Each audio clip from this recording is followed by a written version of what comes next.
Hello everyone, welcome to the Foster Nursing. In this part, I'm going to continue the series on abortion. Hello everyone. So the NORCET result is out, the most awaited result, and I heartily congratulate to all the selected students. And one small message for those who did not find their name, please don't be sad, don't give up. Yes, I know बुरा लगता है, थोड़ा दुख होता है, थोड़ा नहीं बहुत दुख होता है, बट दुखी भी नहीं होना, स्ट्रेस भी नहीं लेना, सिलेक्शन होगा। बस इस दुख को और इस सैडनेस को डबल एनर्जी में कन्वर्ट करके और ज़्यादा मेहनत करनी है। एंड यस, डेफिनेटली सिलेक्शन होगा, तो डाउट तो बिल्कुल भी नहीं करना, right? So in this lecture I'm going to continue my series on abortion, and today I'm going to discuss with you guys types of abortion. So the first type is threatened abortion. So what threatened abortion is? Threatened abortion is basically वो process होता है जिसमें miscarriage तो start हो चुका होता है, but वो उस लेवल तक प्रोग्रेस नहीं हुआ होता जहां से रिकवरी पॉसिबल ना हो। दैट मीन्स कि इधर प्रेगनेंसी पॉसिबल होती है, मिसकैरेज का प्रोसेस स्टार्ट होता है, बट उस लेवल पे नहीं पहुंचता कि इसके आगे प्रेगनेंसी को हमें टर्मिनेट करना पड़े या हम कंटिन्यू ना कर सके। So it is the process in which miscarriage has started but has not progressed to a state from which recovery is impossible. And in this type of abortion, the pregnancy can be continued and is possible. Now, if we talk about the clinical features of this abortion, so first is bleeding per vagina. Threatened abortion में क्या होता है कि हमें bleeding पर vagina देखने के लिए मिलेगी। जब भी वुमेन इस तरह के अबॉर्शन की कंप्लेंट के साथ आएगी तो हमें ब्लीडिंग पर वेजाइना देखने के लिए मिलेगी। अब हमें ये बात करनी है कि किस कैरेक्टरिस्टिक्स क्या होंगे उस ब्लीडिंग के, वो किस तरह की ब्लीडिंग हमें फाइंड होगी। तो ब्लीडिंग जो होगी वो बहुत स्लाइट अमाउंट में देखने के लिए मिलेगी, एंड समटाइम्स ट्रेसेस ही मिलेंगे या स्पॉटिंग देखने के लिए मिलेगी। एंड उस ब्लीडिंग का कलर क्या होगा, ब्राउनिश कलर हो सकता है या ब्राइट रेड कलर हो सकता है। एंड ये ब्लीडिंग ऐसा नहीं है कि कंटिन्यू चलते रहेगी या काफी लंबे टाइम से हो रही है या कंटिन्यू चलेगी through out the pregnancy, spontaneously ये स्टॉप हो जाती है। नेक्स्ट अगर हम बात करें पेन, पेन किस तरह का हमें देखने के लिए मिलेगा। यूजुअली ये जो अबॉर्शंस होते हैं इनमें जो ब्लीडिंग हुई है पर वेजाइना ये पेनलेस होती है, बट कुछ केसेस में क्या होता है कि माइल्ड बैक एक फीमेल को हो सकता है एंड डल पेन उसे फील हो सकता है लोअर एब्डोमेन में। एंड पेन कब फील होगा, हैमरेज होने के बाद पेशेंट को पेन फील हो सकता है। एंड थ्रेटेंड अबॉर्शन में ट्रीटमेंट हम क्या पेशेंट के लिए प्रेफर करते हैं, हम पेशेंट को रेस्ट करने के लिए बोलते हैं। जब पेशेंट को ब्लीडिंग हो रही है पर वेजाइना उस पीरियड में हम बोलेंगे कि वो कुछ दिनों के लिए बेड रेस्ट करे जब तक कि ब्लीडिंग स्टॉप नहीं हो जाती। बट इसमें हमें through out the pregnancy patient को बेड रेस्ट पे रखने की कोई ज़रूरत नहीं है। सिर्फ रेस्ट हमें पेशेंट को उसी टाइम पे बोलना है जिस टाइम उसे ब्लीडिंग हो रही है, एंड जैसे ही ब्लीडिंग स्टॉप होती है वो अपना माइल्ड एक्टिविटीज कर सकती है। प्रोलॉन्ग बेड पे रहने की कोई ज़रूरत नहीं है। And for pain tablet diazepam 5 mg BD daily हम यूजुअली पेशेंट को प्रिस्क्राइब करते हैं। Now let's talk about advice on discharge.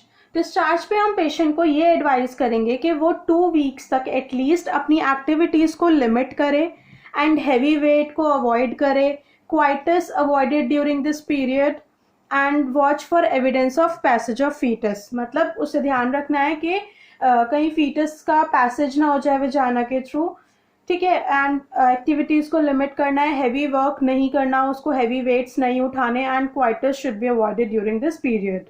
Nurses का रोल थ्रेटेंड अबॉर्शन में ये है कि जब भी पेशेंट हॉस्पिटल में एडमिट अगर है तो वल्वल पैड्स वो कितने यूज़ कर रहा है, अमाउंट ऑफ ब्लीडिंग क्या है, कैरेक्टरिस्टिक्स ऑफ ब्लीडिंग क्या है, ये सारी चीज़ें नर्सेस को नोट करनी है, right. And there is one note point, अगर बीटा HCG का लेवल डिक्रीज होगा, यूट्रस का साइज डिक्रीज होगा, फीटल हार्ट रेट डिक्रीजिंग होगी, एंड इरेगुलर शेप अगर यूट्रस की देखने के लिए मिल रही है ऑब्जर्वेशन के टाइम, तो ये सारे चीज़ें सजेस्ट करते हैं कि अनफेवरेबल आउटकम को। एंड प्रोग्नोसिस इन इस टाइप के अबॉर्शंस का अनप्रिडिक्टेबल होता है। एंड नेक्स्ट बात करते हैं हम नेक्स्ट टाइप की, inevitable miscarriages. Now in this type inevitable miscarriages basically क्या होता है कि इसमें जो मिसकैरेज का प्रोसेस है वो एक ऐसी स्टेट पे, एक ऐसे लेवल तक पहुंच जाता है जहां से हम प्रेगनेंसी को कंटिन्यू नहीं कर सकते, हमें वहां पे टर्मिनेट ही करनी पड़ेगी, ठीक है। और इसमें प्रेगनेंसी फर्दर पॉसिबल नहीं होती है इनएविटेबल मिसकैरेजेस में। Now if we talk about the clinical features of inevitable miscarriages, तो सबसे फर्स्ट हमें देखने के लिए मिलेगा इंक्रीज्ड वेजाइनल ब्लीडिंग। इस टाइप के अबॉर्शन में थ्रेटेंड अबॉर्शन के comparatively vaginal bleeding increase amount में हमें देखने के लिए मिलेगी। एंड इधर पेशेंट को पेन फील होगा लोअर एब्डोमेन में, जो कि कोलिकी नेचर का होगा। एंड जब हम पेल्विक एग्जाम करेंगे वुमेन का, तो पेल्विक एग्जाम करने पे हमें क्या देखने के लिए मिलेगा कि इंटरनल और सर्विक्स की डायलेटेड देखने के लिए मिलेगी, जिसके थ्रू हम प्रोडक्ट जो है कंसेप्शन का उसको फील कर सकते हैं, right. I will show you the image.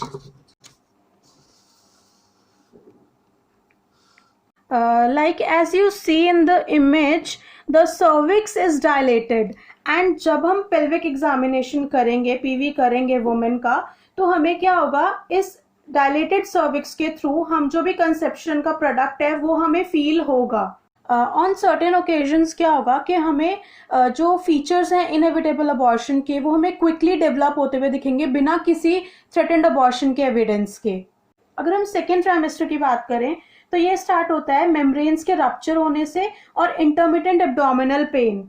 And उसके बाद क्या होता है, इंटरमिटेंट एब्डोमिनल पेन होता है just like mini labour, just like mini labour. Now let's talk about how do we manage inevitable miscarriages. So the aim of the management is to accelerate the process of expulsion. कि जितना जल्दी हो सके हमें product of conception जो है, अगर ये प्रोसेस स्टार्ट हो गई है मिसकैरेज की, तो हमें उस प्रोडक्ट को एज सून एज पॉसिबल हमें एक्सपल्शन कराना है उसका। एंड जनरल मेजर्स का हमें क्या ध्यान रखना है कि अगर एक्सेसिव ब्लीडिंग है तो हमें उसे कंट्रोल करना है। एंड ब्लीडिंग कंट्रोल करने के लिए हम क्या एडमिनिस्टर कर सकते हैं, हम मिथार्जिन 0.2 mg दे सकते हैं वुमेन को, मिथार्जिन 0.2 mg दे सकते हैं अगर सर्विक्स डायलेटेड है एंड यूट्रस का जो साइज है वो 12 वीक से लेस मेजर हो रहा है, तो हम उसे मिथार्जिन दे सकते हैं ब्लीडिंग कंट्रोल करने के लिए। And ivy fluids and blood transfusion का हमें ध्यान रखना है ताकि जो ब्लड लॉस हुआ है वुमेन को वो हम करेक्ट कर सकें एंड वो हाइपोवोलेमिक शॉक में ना जाए। Now let's talk about the active treatment. तो एक्टिव ट्रीटमेंट दो टाइप से हम देखेंगे, एक तो before 12 weeks and secondly after 12 weeks. So before 12 weeks की अगर हम बात करें तो हम कैसे मैनेज करेंगे इन केसेस को, तो 12 वीक से पहले हम डीएनई करते हैं। डीएनई करने के बाद जो भी प्रोडक्ट्स अगर कोई अंदर रह गया है कंसेप्शन का या फिर कोई बिट्स ऑफ टिश्यूज अंदर हैं तो उन्हें रिमूव करना बहुत ज़रूरी हो जाता है, बिकॉज अगर उन्हें नहीं रिमूव करा तो वो फर्दर पीपीएच को कॉज करेंगे, राइट। तो अब उन्हें भी रिमूव करने के लिए हम यूट्राइन क्यूरेटेज का यूज करते हैं, जिससे हम स्क्रैप करते हैं यूट्रस की एंडोमेट्रियम को, ताकि जो भी प्रोडक्ट या बिट्स ऑफ टिश्यूज अटैच्ड रह गए हैं या यूट्राइन कैविटी में है तो वो कंप्लीटली रिमूव हो जाए। एंड ये प्रोसेस हम एनेस्थीसिया के अंदर करते हैं। अगर सेकेंडली बात करें डीएनई के अलावा हम क्या करेंगे बिफोर 12 वीक्स, तो वो है सक्शन इवैक्यूएशन। सक्शन इवैक्यूएशन करेंगे and same followed by curettage. Suction evacuation के बाद भी अगर कोई प्रोडक्ट्स रह गए हैं तो हम यूट्राइन क्यूरेटेज लेके यूट्राइन की एंडोमेट्रियम को स्क्रैप करेंगे ताकि जो भी प्रोडक्ट है वो कंप्लीटली रिमूव हो जाए एंड यूट्रस एम्प्टी हो जाए, जिससे पीपीएच का रिस्क तो वुमेन को ना रहे और सेप्सिस का रिस्क भी खत्म हो जाए, राइट। सो अगर हमसे पूछा जाए कि in first trimester the most safest method to terminate pregnancy is what, so उसका आंसर जाएगा suction evacuation, most safest suction evacuation. ठीक है, आफ्टर 12 वीक अगर ये प्रोसेस स्टार्ट होती है तो उस केस में हम इसे कैसे मैनेज करेंगे। उस केस में मैनेज करने के लिए हम यूट्राइन कॉन्ट्रैक्शंस को इंक्रीज करेंगे। अब यूट्राइन कॉन्ट्रैक्शंस को इंक्रीज करने के लिए हम कौन सा मेडिकेशन वुमेन को दे सकते हैं, तो यूट्राइन कॉन्ट्रैक्शंस को एक्सेलरेट करने के लिए हम वुमेन को ऑक्सीटोसिन का ड्रिप चलाते हैं, ठीक है। अब ऑक्सीटोसिन का ड्रिप चलाने के लिए हमें कितने ml NS लेना है, कितना ऑक्सीटोसिन उसमें डालना है, तो इसमें हम यूज करते हैं 10 यूनिट्स ऑक्सीटोसिन के इन 500 ml ऑफ NS में। एंड ड्रॉप रेट क्या रखते हैं हम उसका, किस रेट से हम वुमेन को ऑक्सीटोसिन देते हैं, 40 से 60 ड्रॉप्स पर मिनट। एंड जब हम ऑक्सीटोसिन दे रहे हैं तो हमें वुमेन को ऑब्जर्व करना होता है, मॉनिटर करना होता है कि यूट्रस जो है वो एक्सेसिवली स्टिम्युलेट तो नहीं हो रहा, या कॉन्ट्रैक्शंस ज़्यादा तो नहीं बढ़ रहे, FHR मतलब फीटल हार्ट रेट तो नहीं कम हो रहा है। अगर ये सब चीज़ें हमें देखने के लिए मिलती हैं तो हमें फर्स्टली ऑक्सीटोसिन के ड्रिप को कम करना होता है एंड डॉक्टर को इन्फॉर्म करना होता है, ठीक है। ये एक एक्स्ट्रा पॉइंट था इसके साथ में। अदरवाइज यूट्राइन कॉन्ट्रैक्शंस को एक्सेलरेट करने के लिए हम ऑक्सीटोसिन का ड्रिप चलाते हैं एंड और क्या करते हैं, एंड ऑक्सीटोसिन देने से क्या होगा, जब यूट्राइन कॉन्ट्रैक्शंस इंक्रीज होंगे तो फीटस जो है या जो भी प्रोडक्ट ऑफ कंसेप्शन है वो एक्सपेल्ड आउट हो जाएगा एंड प्लेसेंटा रिटेन्ड रह जाएगा। तो अब जो रिटेन्ड प्लेसेंटा है उसे रिमूव करने के लिए क्या करेंगे, उसे रिमूव करने के लिए हम ओवम फॉर्सेप का यूज करेंगे। अगर प्लेसेंटा सेपरेट हो चुका है बट रिटेन्ड है अंदर यूट्राइन कैविटी में, तो हम ओवम फॉर्सेप की हेल्प से उसको रिमूव कर देंगे।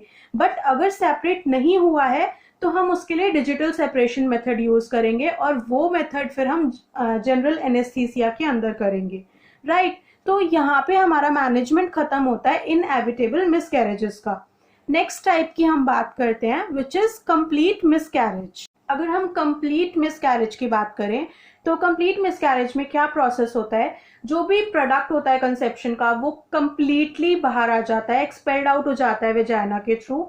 एंड क्लिनिकल फीचर्स अगर हम देखें तो वुमेन जो है वो किस हिस्ट्री के साथ आएगी, वो हिस्ट्री के साथ आएगी कि एक्सपल्शन ऑफ फ्लैशी मास पर वेजाइना, वो बोलेगी वेजाइना के थ्रू कोई फ्लैशी मास जो है वो एक्सपेल्ड आउट हो चुका है। एंड उसको एक्सपेल्ड आउट होने के बाद वुमेन को एब्डोमिनल पेन जो था, जो उससे पहले हो रहा था, वो सबसाइड हो जाएगा एंड जो वेजाइनल ब्लीडिंग है वो भी ट्रेसेस देखने के लिए मिलेंगे या फिर एब्सेंट हो चुकी होगी ऑलमोस्ट। अगर हम इंटरनल एग्जामिनेशन की बात करें कंप्लीट मिसकैरेज में, तो इंटरनल एग्जामिनेशन क्या रिवील करेगी, वो हमें बताएगी कि यूट्रस का जो साइज है वो पीरियड ऑफ एमेनोरिया से हमें कम देखने के लिए मिलेगा। बिकॉज कम का रीजन ये है कि जो भी प्रोडक्ट था वो एक्सपेल्ड आउट हो चुका है, तो अल्टीमेटली क्या होगा कि जो यूट्रस का साइज है वो उसकी प्रेगनेंसी के वीक से कम हो जाएगा। तो यूट्रस का साइज हमें कम देखने के लिए मिलेगा पीरियड ऑफ एमेनोरिया से। सेकेंडली जो सर्वाइकल ऑस है वो कंप्लीटली क्लोज्ड मिलेगी। उसके क्लोज होने का रीजन ये है कि प्रोडक्ट जो था वो कंप्लीटली एक्सपेल्ड आउट हो चुका है, तो सर्वाइकल ऑस जो है वो क्लोज देखने के लिए मिलेगी। थर्ड पॉइंट है कि ब्लीडिंग ट्रेसेस में मिलेगी या एब्सेंट होगी। एंड हम जो फ्लैशी मास जो एक्सपेल्ड आउट हुआ है उसको एग्जामिन करेंगे वेदर वो कंप्लीट है या कुछ पार्ट्स या टिश्यूज अंदर रिटेन्ड रह गए हैं, तो उसका हमें एग्जामिनेशन करना है।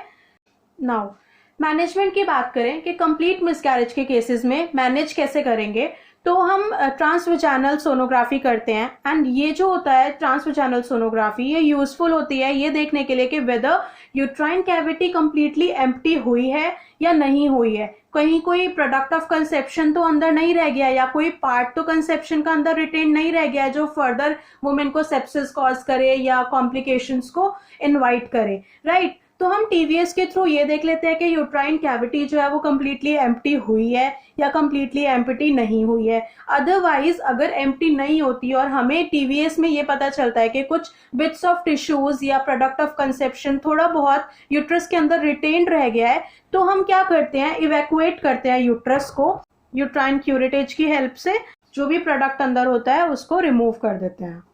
एंड कंप्लीट मिसकैरेजेस में क्या होता है कि अगर वुमेन RH नेगेटिव होती है तो हमें अबॉर्शन होने के बाद उसको anti-D gamma globulin with in 72 hours administer करना ही करना है। टाइप ऑफ अबॉर्शन की अगर हम बात करें तो दैट इज इनकम्प्लीट मिसकैरेज। अब इनकम्प्लीट मिसकैरेज नाम से हम थोड़ा आइडिया अब लगा सकते हैं कि इनकम्प्लीट से मतलब ये है कि जो प्रोडक्ट ऑफ कंसेप्शन है वो कंप्लीटली एक्सपेल्ड आउट नहीं होगा, थोड़ा बहुत वो यूट्राइन कैविटी के अंदर रिटेन रह जाएगा। Now let's say when the entire product of conception are not expelled Instead of a part of it is left inside the uterine cavity. Now I will show you the diagram of incomplete miscarriage. As you can see here in this picture, this yellow thing is part of conception, and as you can see, some of it has been expelled out through the cervix or from the vagina, and some of its part has been retained in the uterine cavity. Right, this is incomplete abortion. Now let's move on to the clinical features. Now clinical features में क्या होगा, women history के साथ आएगी that expulsion of fleshy मास पर vagina, pen की complaint होगी and presence of vaginal bleeding भी इधर प्रेजेंट होगी.